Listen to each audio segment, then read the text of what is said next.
오늘 말씀 요한복음 11장 45절에서 57절까지의 말씀입니다. 우리 함께 말씀을 읽도록 하겠습니다. 마리아에게 왔던 많은 유대 사람들이 예수께서 하신 일을 보고 예수를 믿게 됐습니다. 그러나 그중 몇 사람은 바리새파 사람들에게 가서 예수께서 하신 일을 알려 주었습니다. 그러다 제사장들과 바리새파 사람들은 공의를 소집해 말했습니다. 이 사람이 많은 표적들을 행하고 있으니 우리가 어떻게 하면 좋겠습니까?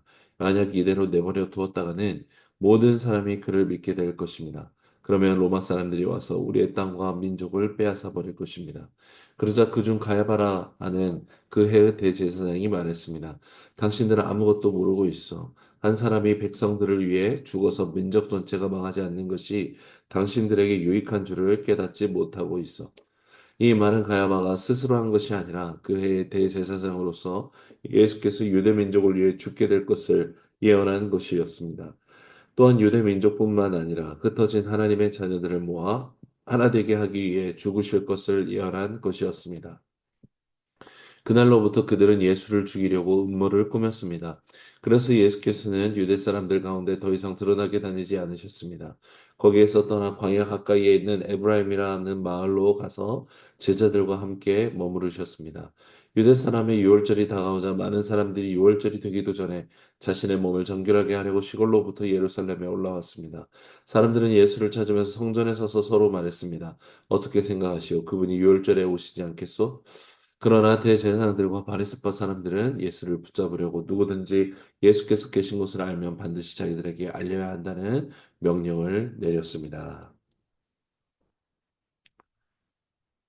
죽은 나사로를 살리신 예수님의 이 기적 행함, 표적으로 인해서 오늘 45절 처음 말씀처럼 많은 회심자들이 생겨납니다. 그러나 동시에 더 많은 대적자들을 낳게 됩니다. 죽은 나사로가 살아나는 것을 본 몇몇 사람이 바리새파 사람들에게 가서 이 사실을 알렸고 이로 인해 사내들인 공회가 열리게 됩니다. 사내들인 공회는 로마로부터 유대 사회 전체를 자체적으로 통치할 수 있는 사법권을 위임받은 유대인들의 통치 기구였습니다. 로마는 로마에 대한 반란 죄만 다루고 이 공회를 인정해 줌으로써 자체적으로 유대 사회를 다스리게 해서 자기들의 어떤 식민지 지배에 대한 효율성을 높일 수 있었고 또 유대인들은 이 사내들인 공회의 절대적인 권력 앞에서 이제 자기들의 이 삶을 의지할 수밖에 없었죠. 특히 이 사내들인 공의는 종교만을 다루지 않았습니다. 사회법까지 실제적인 사법권을 휘두르고 있는 통치 기구였던 것이죠. 유대인 역사가인 이 요세푸스에 의하면 유대인 중에 누가 죄를 지어도 사내들인 공회에서 사형을 선고하기 전에는 결코 그 사형에 해당하는 처분을 내릴 수 없었습니다. 그러면 반대로 말하면 사형을 저지르고 나서도 이 사내들인 공회가 자기들의 뜻에 따라 면죄를 시킬 수도 있는 그런 기구였다라는 것이죠. 문제는 로마 권력을 등에 업었던 이 헤롯 대왕이 유대인의 왕이 되면서 이 사내들인 공의 사람들의 구성원들은 이 헤롯 대왕과 결탁하고 또 로마 권력의 눈치를 보면서 예수님 당시에 이 사내들인 공회는 이미 굉장히 타락한 이런 상태였다라는 것을 알 수 있습니다. 이를 반증하는 것 중에 하나가 바로 오늘 말씀인데 48절에 이렇게 말하죠. 예수님의 많은 표적으로 이들이 걱정하는 것은 이 사람을 내버려 뒀다가는 오히려 그 사람, 모든 사람이 이 예수님을 믿고 그러면 로마 사람들이 와가지고 우리를 다시 민족들을 뺏지 않겠냐, 땅을 뺏어 버리지 않겠냐라고 걱정합니다. 사실은 이 걱정조차도 굉장히 외식하는 형태죠. 자기들의 권력을 빼앗길까 봐 이들은 지금 걱정하고 있는 것입니다. 자기 권력, 지위, 돈, 소유, 이 모든 것들이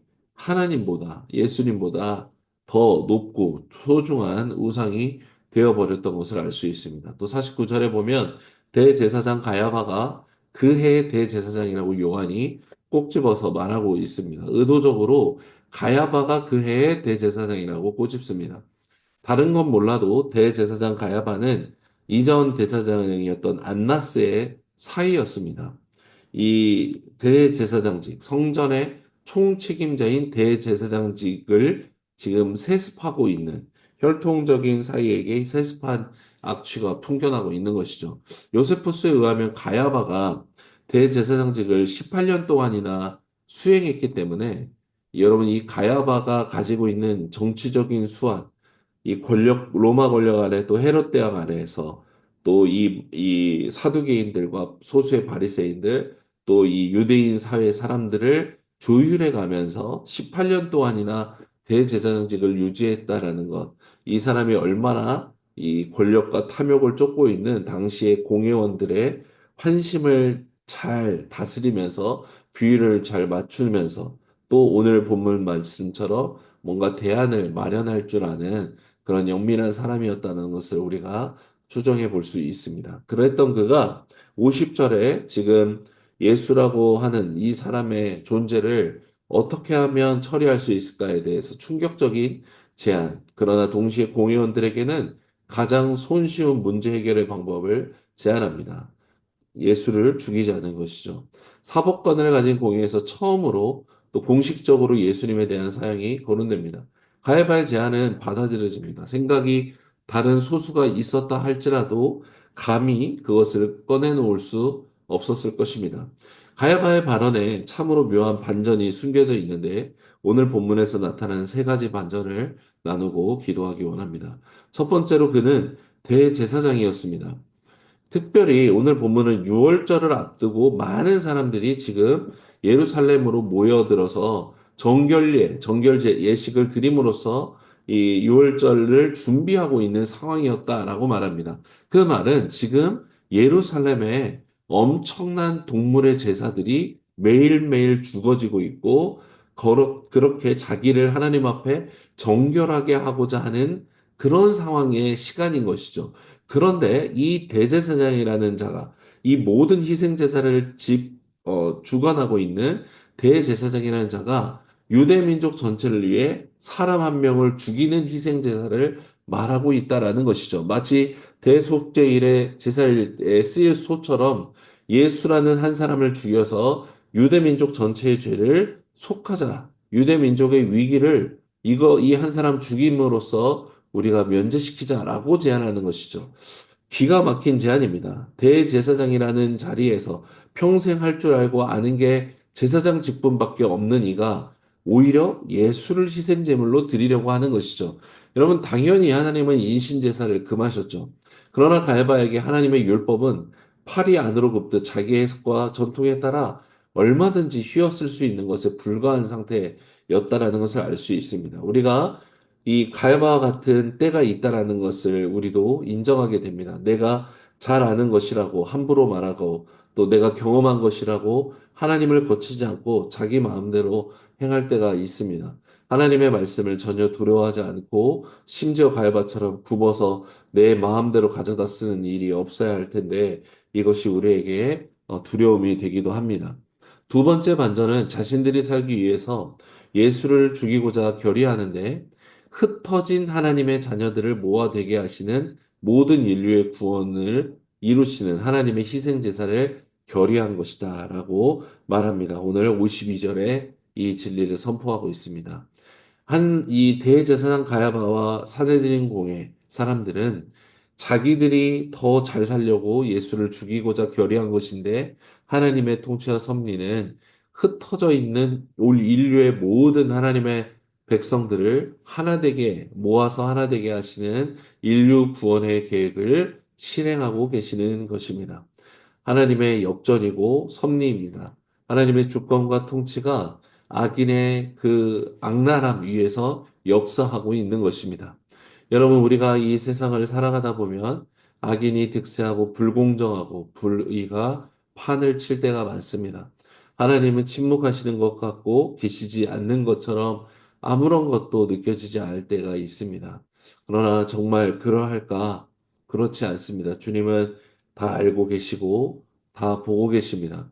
오늘 52절 말씀대로 흩어진 하나님의 자녀들이 돌아올 은혜를 주시는 것 뿐입니다. 오늘 본문에서 저에게 가장 중요하게 다가온 본문은 52절 말씀입니다. 이미 요한이 3장 16절 요한복음 말씀에서 선포한 것처럼 천명했던 것처럼 요한은 예수 그리스도께서 오신 것은 혈통적 유대인의 구원만이 아니라 믿음의 조상 아브라함에게 주셨던 창세기 12장 1, 2, 3절, 그중에 특별히 3절 말씀에 이미 천명되어진 것처럼 온 세상에 이 구원을 이루시기 위해 예수님께서 오셨다라는 것을 다시 한번 선포하고 있는 말씀입니다. 세 번째 반전이 바로 여기에 있습니다. 산헤드린 공회는 결국 예수를 죽이기로 결정하고 누구든 예수를 보면 신고하게 합니다. 예수의 존재를 죽여서 없애려고 하는 결정인데 오히려 반전을 일으키는 것은 전국 각지에 예수를 더 알리게 됩니다. 사람들의 궁금증은 더 커져만 가고 아이러니하게도 예수님은 십자가에서 처형당하시지만 그만큼 더 많은 사람이 예수라는 분을 알 수밖에 없는, 그래서 여러분 사도들이 성령의 세례를 받아 예수 복음을 전할 때 그들이 회개하고 돌아올 수 있게 되는 배경을 만들게 되는 것이죠. 오늘 대제사장 가야바로 대표되는 유대인 종교 지도자들은 예수님은 죽어야만 하는 대상으로 인식되었습니다. 예수님이 일으키신 수많은 표징들과 그가 메시아이심을 가리켰지만 이들은 표징들로 인해 오히려 군중들의 관심이 예수님께 향하는 것을 신경 써서 죽이려고 한 것이죠. 명확히 이들은 하나님이 아니라 돈을 섬겼고 권력과 자기 자리를 섬겼습니다. 애초에 하나님에 대한 사랑 같은 것은 사라진 지가 오래였습니다. 그러니 예수님의 말씀과 행하심을 통해서 전혀 깨닫지 못했고 예수님을 오로지 자기들의 헤게모니를 위협하고 빼앗으려고 하는 새로운 경쟁자라는 존재만 인식해 죽이려고 했던 것입니다. 48절에 모든 사람이 예수님을 믿게 될 것을 우려해서 오히려 예수님을 죽이는, 하나님을 대적하는 인생을 살고 있었던 것입니다. 오늘 말씀을 통해 우리의 믿음은 직분이나 행위 자체로 증명되지 않는다는 것을 깨닫습니다. 믿음은 100%로 구원자이신 예수님에 대한 믿음이고 예수님께서 흩어진 모든 자들을 구원에 하나 되기 원하셨던 것을 따라서 모든 사람에게 이 예수 그리스도의 복음을 전하는 삶을 사는 것, 그것이 진정한 믿음이요 믿는 자의 삶이라는 것을 다시 한번 깨닫게 됩니다. 예수님을 말하지만 정작 예수를 이용해서 나의 삶을 유지하고 치장하고 있지 않은지 살펴야 하겠습니다.